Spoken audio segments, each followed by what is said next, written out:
Taiwan is an inalienable part of China's territory. This is the history and the reality. The complete reunification of China will be achieved. Taiwan will eventually return to the embrace of the motherland.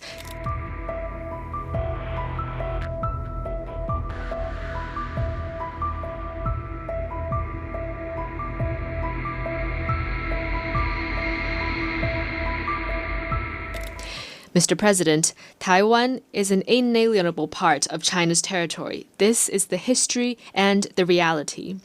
Both the Cairo Declaration and the Potsdam Proclamation stated in explicit terms that all the territories Japan had stolen from the Chinese, such as Taiwan and the Penghu Islands, shall be restored to China. And this constitutes an important part of the post-war international order.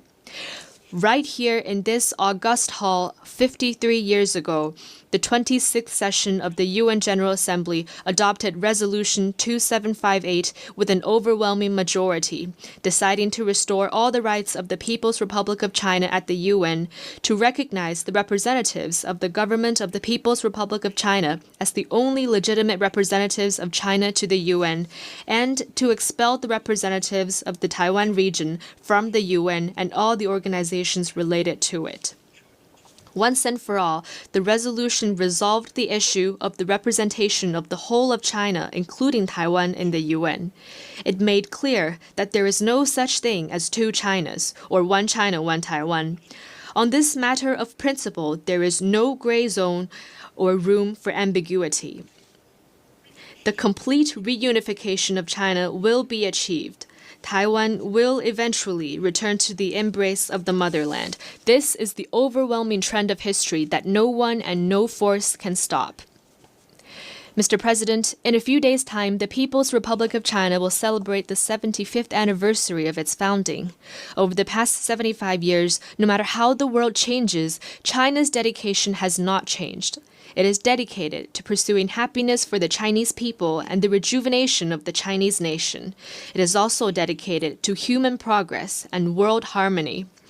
In the course of seeking its own development, China has kept in mind the common interests of the whole world, generating new opportunities for the world through its own development. Not long ago, the third plenum of the 20th CPC Central Committee made an important decision on further deepening reform comprehensively to advance Chinese modernization.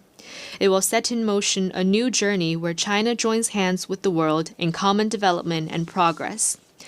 Chinese modernization will contribute robustly to world peace. The Chinese culture values peace, and the Chinese nation has no tradition of external expansion.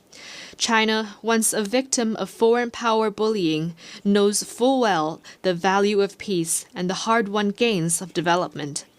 In fact, China is the only major country that has written peaceful development into its constitution, and the only country among the 5 nuclear weapon states to pledge no first use of nuclear weapons. We're actively exploring and putting into practice the Chinese way of addressing hotspot issues, boosting the prospects for resolving the security dilemma and improving security governance, and paving the ground for conflict settlement and peace building. Every step in China's development is an increase in the force for peace. Chinese modernization will contribute robustly to common development for all.